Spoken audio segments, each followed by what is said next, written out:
ಕೆಲವು fake micro finance ಕಂಪನಿಗಳಿಂದ ಇನ್ನುಳಿದ ಹಲವಾರು ಜೆನ್ಯೂನ್ ಮೈಕ್ರೋ ಫೈನಾನ್ಸ್ ಗಳಿಗೆ ತೊಂದರೆ. ಇಲ್ಲಿ ಜೆನ್ಯೂನ್ ಮೈಕ್ರೋ ಫೈನಾನ್ಸ್ ಗಳಾದರೂ ಯಾವುವು, ಫೇಕ್ ಮೈಕ್ರೋ ಫೈನಾನ್ಸ್ ಗಳಾದರೂ ಯಾವುವು?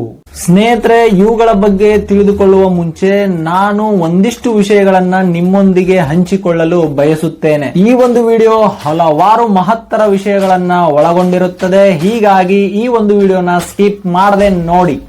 ಹಾಯ್, ಹಲೋ, ನಮಸ್ಕಾರ ಸ್ನೇಹಿತರ. Welcome back to trend info Kannada YouTube channel. ಹೇಗಿದ್ದೀರಿ ಎಲ್ಲ ಕನ್ನಡಿಗರು?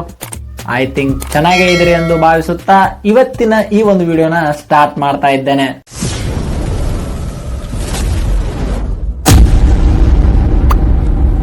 ಸಾಲ ಕೊಡಲು ರಾಷ್ಟ್ರೀಕೃತ ಬ್ಯಾಂಕುಗಳು ತಿಂಗಳುಗಟ್ಟಲೆ ಅಲೆದಾಡಿಸುತ್ತವೆ. ಇದು 100ಕ್ಕೆ 100 ಸತ್ಯ ಸ್ನೇಹಿತರೆ. ಕಾರಣ, ಆಸ್ ಎ ಪರ್ಸನ್ ನನಗೆ ಒಂದೆರಡು ದಿನಗಳಲ್ಲಿ ತುರ್ತಾಗಿ ಹಣದ ಅವಶ್ಯಕತೆ ಉಂಟಾಗುತ್ತದೆ ಅಂತ ಎಂದಿಟ್ಟುಕೊಳ್ಳೋಣ. ಆಗ ನಾನು ಈ ನ್ಯಾಷನಲ್ ಬ್ಯಾಂಕ್, ಕೋಆಪರೇಟಿವ್ ಬ್ಯಾಂಕ್, ಇನ್ನುಳಿದ ಹಲವಾರು ಪ್ರೈವೇಟ್ ಬ್ಯಾಂಕ್ಗೆ ಹೋಗಿ ಸಾಲವನ್ನ ಕೇಳಿದರೆ ಅವರೇನು ಸಡನ್ ಆಗಿ ಕೊಟ್ಟು ಬಿಡ್ತಾರಾ? ಇಲ್ಲ ಸ್ನೇಹಿತರೆ. ಆಗ ಅವರು ಆ ಡಾಕ್ಯುಮೆಂಟ್ಸ್, ಈ ಡಾಕ್ಯುಮೆಂಟ್ಸ್, ಅದು ಸರಿ ಇಲ್ಲ, ಇದು ಸರಿ ಇಲ್ಲ, ನಿಮ್ಮ ಸಿಬಿಲ್ ಸರಿ ಇಲ್ಲ, ಎಲಿಜಿಬಿಲಿಟಿ, ಈ ರೀತಿ ಸ್ನೇಹಿತರೆ ಹಲವಾರು ವಿಷಯಗಳನ್ನ ಇಟ್ಟು ತುಂಬಾ ಸತಾಯಿಸುತ್ತಾರೆ.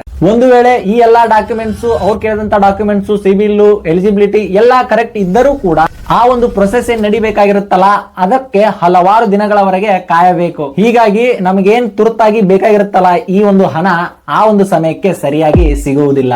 ಅರ್ಹತೆಯೇ ಇಲ್ಲಿ ದೊಡ್ಡ ತೊಡಕು.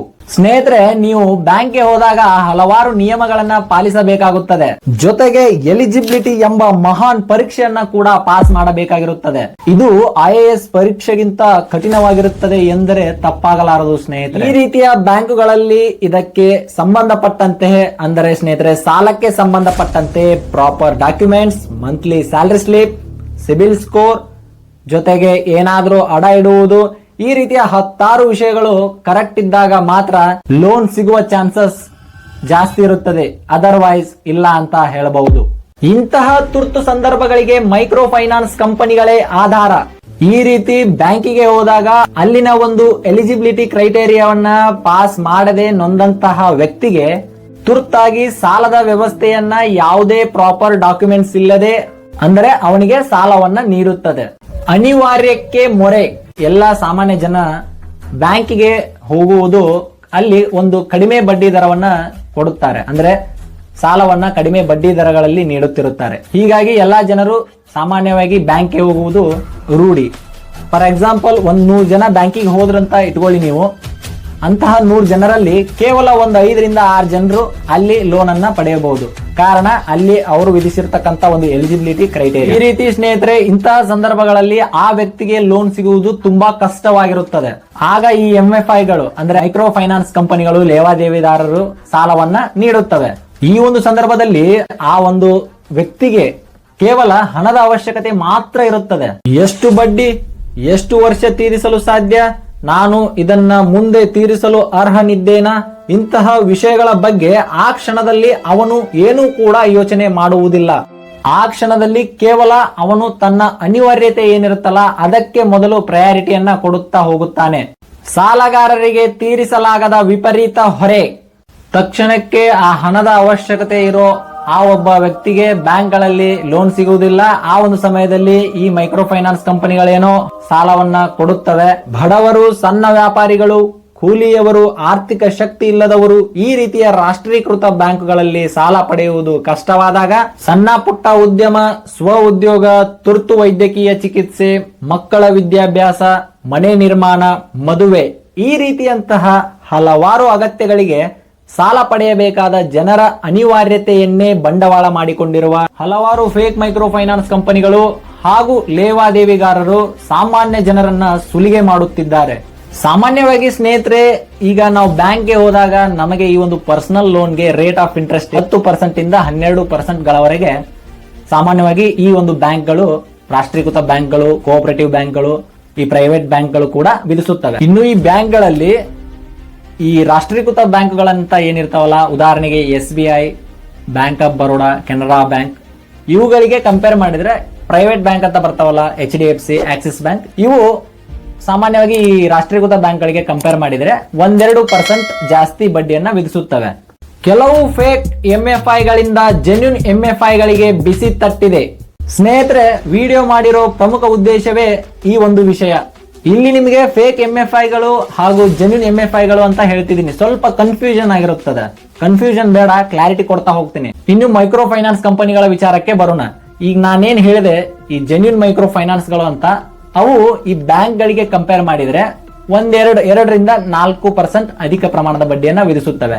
ಉದಾಹರಣೆಗೆ ಬ್ಯಾಂಕ್ ಗಳಲ್ಲಿ ನಿಮಗೆ 10-12% ಗಳವರೆಗೆ ವಿಧಿಸಿದರೆ, ಈ ಒಂದು ಜೆನ್ಯೂನ್ ಮೈಕ್ರೋ ಫೈನಾನ್ಸ್ ಕಂಪನಿಗಳು ಸಾಮಾನ್ಯವಾಗಿ 14% ಇಂದ 17-18% ಗಳವರೆಗೆ ಬಡ್ಡಿಯನ್ನ ವಿಧಿಸುತ್ತವೆ. ಈ ರೀತಿಯ ಮೈಕ್ರೋ ಫೈನಾನ್ಸ್ ಕಂಪನಿಗಳನ್ನ 14-18% ಗಳವರೆಗೆ, ಕೆಲವೊಂದು ಸಾರಿ 20% ಗಳವರೆಗೂ ಬಡ್ಡಿಯನ್ನ ವಿಧಿಸುತ್ತವೆ. ಇವೆಲ್ಲ ಜೆನ್ಯೂನ್ ಮೈಕ್ರೋ ಫೈನಾನ್ಸ್ ಕಂಪನಿಗಳು ಅಂತ ಕರೆಯಬಹುದು. ಬಟ್ ಫೇಕ್ ಮೈಕ್ರೋ ಫೈನಾನ್ಸ್ ಕಂಪನಿಗಳು ಅಧಿಕ ಪ್ರಮಾಣದ ಬಡ್ಡಿಯನ್ನ ವಿಧಿಸುತ್ತವೆ. ಉದಾಹರಣೆಗೆ 25% ಇಂದ ಸ್ಟಾರ್ಟ್ ಆಗುತ್ತೆ. ಅದು ಔಟ್ ಆಫ್ RBI ಗೈಡ್ಲೈನ್ಸ್ಗೆ ವಿರುದ್ಧವಾಗಿ.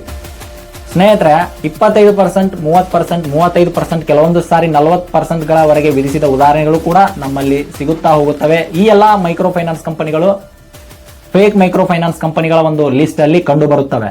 ಫೇಕ್ ಮೈಕ್ರೋ ಫೈನಾನ್ಸ್ ಕಂಪನಿಗಳು ಅಂದರೆ 25% ದಿಂದ ಹಿಡಿದು 40% ಗಳವರೆಗೆ ಅಧಿಕ ಬಡ್ಡಿಯನ್ನ ವಿಧಿಸುವ ಹಾಗೂ ಅದರ ಒಂದು ವಸೂಲಾತಿಗೆ ಟಾರ್ಚರ್ ನೀಡುವಂತಹ ಹಲವಾರು MFI ಗಳನ್ನ ಈ ಒಂದು ಫೇಕ್ MFI ಲಿಸ್ಟ್ ಅಲ್ಲಿ ನೋಡಬಹುದು.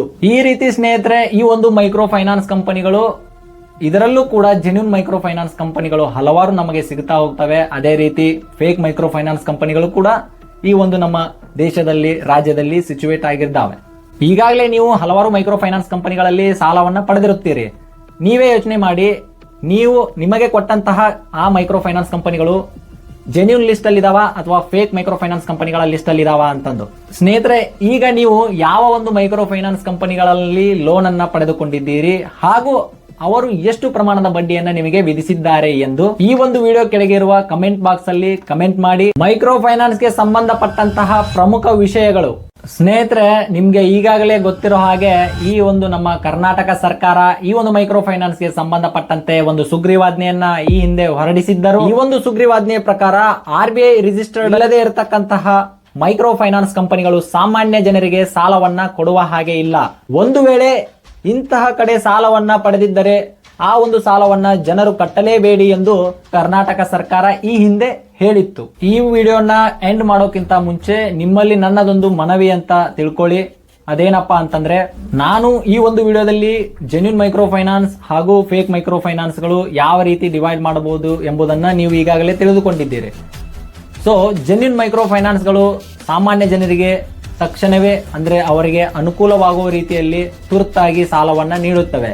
ಇಂತಹ ಜೆನ್ಯೂನ್ ಮೈಕ್ರೋ ಫೈನಾನ್ಸ್ ಕಂಪನಿಗಳಲ್ಲಿ ನೀವು ಸಾಲವನ್ನ ಪಡೆದುಕೊಂಡಿರುತ್ತೀರಿ.